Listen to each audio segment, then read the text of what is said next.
মোশাররফ ভাই, এই যে এনসিপির উপর যে আক্রমণ হইল সেইটা কেন্দ্রীয় নেতৃবৃন্দ নিশ্চয়ই এপ্রুভ করেছেন আপনারা?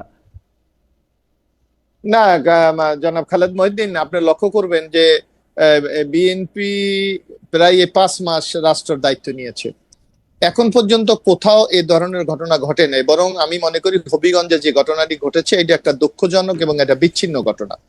কারণ আপনি জানেন আমরা এখন রাষ্ট্রের দায়িত্বে আছি, সুতরাং দেশটাকে শান্ত রাখা, জনগণকে আশ্বস্ত করা, এটাই কিন্তু আমাদের মূল কাজ হওয়া উচিত। মোশাররফ ভাই, কেন আমি এই প্রশ্নটা করলাম যে আপনারা যদি এপ্রুভ না করে থাকেন, আজকে আবার একই ঘটনা ঘটেছে কিন্তু মোশাররফ ভাই, আজকেও আমি খালেদ ভাই আমি একটু বলি আপনাকে যে এই ঘটনাটা গতকাল যখন ঘটেছে এটা কিন্তু আকস্মিক একটা ঘটনা ঘটেছে, যার সাথে বিএনপি বা অঙ্গ সংগঠন কেন্দ্রীয়ভাবে কোনোভাবে জড়িত না। বরং আপনারা দেখেছেন স্থানীয়ভাবে যে ঘটনাটা ঘটেছে, তারপর আজকে আমরা মানে ঢাকাতে আমরা যারা আছি আমরা মোটামুটি এটা বা বিভিন্ন সেক্টরে যোগাযোগ করে, এবং আপনি দেখবেন ইতিমধ্যে কিন্তু 144 কিন্তু প্রত্যাহার করা হয়েছে, এবং আমরা সংশ্লিষ্ট বিষয়টাকে তদন্ত সাপেক্ষে যারা দোষী তাদের বিরুদ্ধে ব্যবস্থা গ্রহণ করার জন্য বলা হয়েছে। এবং আপনি আরেকটা জিনিস লক্ষ্য করবেন, সরকার দল যদি এটার সাথে ইনভলভ থাকতো তাহলে কিন্তু আপনার মামলা হতো না। ইতিমধ্যে আপনি শুনেছেন যে যারা এই ঘটনার সাথে সম্পৃক্ত তাদের নামে সুনির্দিষ্টভাবে মামলা হয়েছে। সুতরাং যারা অন্যায় করেছে, অপরাধ করেছে, তাদের শাস্তি হোক, এটা আমরা চাই। কিন্তু এটাও আপনাকে খেয়াল রাখতে হবে, আমরা যারা নেতৃত্বে আছি অথবা যারা আমরা জাতীয় পর্যায়ে নেতৃত্ব দেই, আমাদেরকেও কিন্তু সংযুক্ত হতে হবে। আমাদের কোনো কথায়, কোনো আচরণে যাতে জনমনে কোনো অসন্তোষ বা অস্বস্তি দেখা না দেয়, সেই ব্যাপারেও যদি আমরা একটু। মোশাররফ ভাই, আমি এই জায়গাটাতে একটু আসতে চাচ্ছিলাম যে একদিকে বলা হচ্ছে যে বিএনপি আন্দোলনের সাথে যুক্ত না, অন্যদিকে বলা হচ্ছে যে কিছু শব্দ ব্যবহার, বিশেষ করে এনসিপির একজন নেতা জনাব নাসিরউদ্দিন পাটোয়ারিকে উদ্দেশ্য করে বলা হইতেছে যে নাসিরউদ্দিন পাটোয়ারি যেসব ভাষা ব্যবহার করেছেন তার ফলে জনগণ ক্ষুব্ধ হয়েছে। আমরা দেখেছি 21 শতকে সবচেয়ে যার নাম ব্যবহার করে আসলে অত্যাচার করা হয়, একটা একটা একটা গ্রুপ ফেসিবাদী হয়ে ওঠে, ওইটার নাম হলো জনগণ বা সাধারণ জনতা। আপনারা সেন্ট্রালি যদি অর্ডার না দিবেন, সেন্ট্রালি যদি পালন না করবেন, তাহলে 144 ধারাটা দেওয়া হয়েছিল কেন? আসলে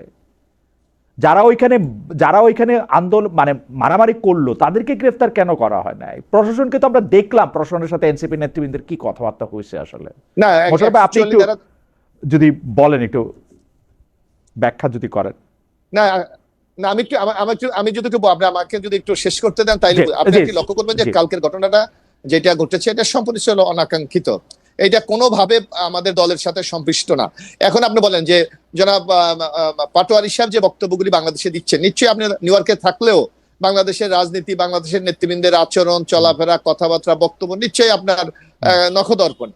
সেখানে আমরা সাম্প্রতিককালে লক্ষ্য করেছি, আপনি দেখবেন যে গত নির্বাচনের সময় জনাব নাসিরউদ্দিন পাটোয়ারি সাহেব আমাদের একজন প্রবীণ নেতা, বাংলাদেশেরই প্রবীণ নেতা জনাব মির্জা আব্বাসকে যেভাবে উনি বিব্রত করেছে, এইটা কি কোনো রাজনৈতিক দলের নেতার কি কোনো কর্মকাণ্ড? বরং আমরা দেখেছি এটা এমন সে আচরণ করেছে, দল কিন্তু তার বিরুদ্ধে কোনো ব্যবস্থা গ্রহণ করে নাই। পরবর্তী সময় যখন বিএনপি রাষ্ট্রীয় দায়িত্ব গ্রহণ করেছে, আপনি দেখবেন নাসিরউদ্দিন পাটোয়ারি বলছে, নানা জায়গায় বলছে বিএনপি কে পালিয়ে যাবেন, তারেক রহমানকে টেনে হেসড়ে নামাবো, আবার লন্ডন আপনাকে চলে যেতে হবে। আপনি বলেন আপনার এই 5 মাসে বিএনপির নেতৃবৃন্দের এমন কোন আচরণ বাংলাদেশে ঘটেছে জানিয়ে আমাদের এরকম টকশোতে আলোচনা করতে হয়? আমি তো চ্যালেঞ্জ দিয়ে বলতে পারি সারা বাংলাদেশে এই ধরনের কোনো ঘটনা এখনো ঘটে নাই। কারণ আপনি দেখবেন আমাদের নেতা জনাব তারেক রহমান এই দায়িত্ব গ্রহণ করার পর উনি বাংলাদেশ, ওনার স্লোগানই ছিল যে সবার আগে বাংলাদেশ। এই বাংলাদেশটাকে একটা পর্যায়ে নিয়ে যাওয়ার জন্য উনি কত ধরনের কর্মসূচি গ্রহণ করেছে আপনি দেখেন, যে মাননীয় প্রধানমন্ত্রী প্রোটোকল নিচ্ছেন আর সাধারণ জীবনযাপন করছেন, রাস্তায় ট্রাফিক জ্যামকে উনি মেনে চলছেন, ওনার চলাফেরায় আচার আচরণের মধ্যে একটা নতুন রাজনৈতিক সংস্কৃতি চালু করার চেষ্টা করছে। সেখানে যেই নেতা, এবং বাংলাদেশের সাম্প্রতিক আমরা একটা জরিপও দেখেছিলাম, সেই জরিপে আমরা দেখেছিলাম বাংলাদেশের 83% লোক তারেক রহমানের এই যে রাষ্ট্র পরিচালনাকে ওনারা সমর্থন করে।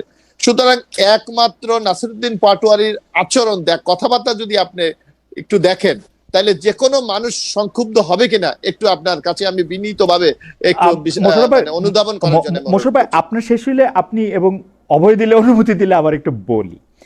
আপনি জি, বলার অবশ্যই। বলেছেন যে জনাব পাটোয়ারির কথা ধরে যে জনাব পাটোয়ারির রাজনৈতিক আচরণ, এটাকে আমরা আজকে নতুন দেখতেছি। আমরা কি আমরা কি সংসদে আপনাদের সদস্য দলের লোকজনদের গালাগালি করতে দেখি নাই, কবিতার নাম করে কথা বলতে দেখি নাই? আমরা যখন রাজনীতি করেছি মোশাররফ ভাই, আমি একটু আপনাকে স্মরণ করায় দিই, আমরা সেই সময়কার যিনি স্বৈরাচার শাসক এরশাদ সাহেবরে কি মানে যে কোনো তরুণ নেতৃবৃন্দই তো এরশাদ সাহেবরে গালি না দিয়ে আমরা কোনো বক্তৃতা শুরু করছি? না, খালেদ মহিউদ্দিন, আপনার একটা লক্ষ্য, আপনি নিশ্চয়ই মনে আছে আমরা যখন ছাত্র ছিলাম, এবং আপনি জি দেখবেন যে বিশ্ববিদ্যালয়ের মতো জায়গায় এখানে তরুণরা, এখানে তাদের রক্ত একটু গরম থাকে, তারপর আপনার মনে থাকার কথা আপনার নিশ্চয়, যে আমরা একটা পরিবেশ পরিষদ করেছিলাম। জি সেখানে রাজনৈতিক স্লোগান কি হবে, আচরণ কি হবে, কিভাবে আমরা ক্যাম্পাসের সহাবস্থান আমরা নিশ্চিত করব, কিভাবে যার যার রাজনৈতিক কর্মসূচিগুলি তারা পালন করবে, এগুলি নিয়ে কিন্তু আমরা ক্যাম্পাসটাকে একটা জায়গা, তারপরে যে ব্যতিক্রম ঘটে নাই তা না, কিন্তু আমরা সবসময় চেষ্টা করেছি যে একটা নিয়ন্ত্রণের মধ্যে রেখে একটা সহাবস্থানের মধ্যে গিয়ে রাজনীতি করতে। কিন্তু আপনি দেখবেন এই জাতীয় সংসদ, এখানে আমাদের সাইবুল আলম মিলন ভাই আছেন, যিনি একজন বয়োজ্যেষ্ঠ সংসদ সদস্য। আপনি দেখবেন আমার মনে হয় 2টি অধিবেশন শেষ হয়েছে, নেতৃবৃন্দ অত্যন্ত দায়িত্বশীলতার সাথে তারা ভূমিকা পালন করে সংসদকে কিন্তু একটা কার্যকরী সংসদের দিকে তারা নিয়ে যাচ্ছে। এবং বাংলাদেশের মানুষের যদি আপনি একটু পালসটা দেখেন, অথবা যদি আপনি একটু জরিপ করেন, অথবা যদি একটু পাবলিক ওপিনিয়ন নেন, আপনি দেখবেন যে অনেকে মনে করছে অনেকদিন পর এই জাতীয় সংসদটা কিন্তু একটা না কার্যকরী না সংসদের দিকে না এগিয়ে না না যাচ্ছে। মোশাররফ ভাই, এই যে ধরেন গালি দেওয়া বা কটু কথা বলা ভালো কি খারাপ, বাংলাদেশের সাধারণ জনগণ কি মনে করে? এটাকে কখনো একসেপ্ট করে না। তো এটা আমি এটা তো ফেয়ার কনফার্ম, এনাফ, আমি এটা তাহলে করে না। তাহলে তাকেও অ্যাকসেপ্ট করবে না?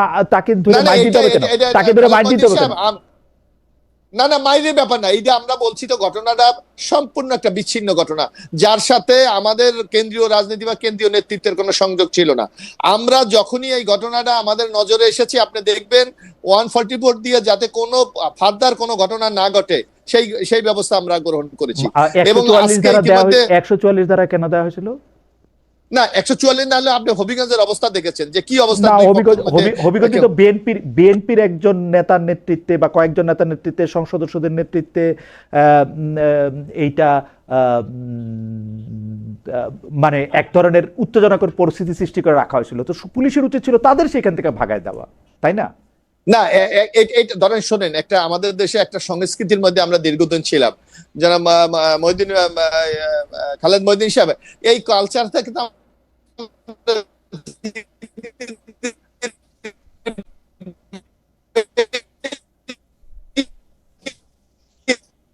যাচ্ছি। এই 2 দিনে আরো শিক্ষা নিয়ে আমরা আরো পরিবেশ টিভি কিন্তু নানা জায়গায় প্রোগ্রাম করে চলছে। আমি সন্ধ্যায় দেখলাম সিলেটে তারা বিশাল সমাবেশ করছে, কই এখন তো আর সমস্যা হচ্ছে না। অর্থাৎ দুর্ঘটনাকে আমরা দুর্ঘটনা হিসাবে চিহ্নিত করি, এবং ভবিষ্যতের জন্য আমরা যদি সবাই সতর্ক হই, এই ধরনের অবাঞ্ছিত ঘটনা থেকে আমরা সবাই আমরা নিজেদেরকে সংযত রাখতে আমরা পারবো। ফিরবো মোশাররফ ভাই আপনার কাছে। আপনি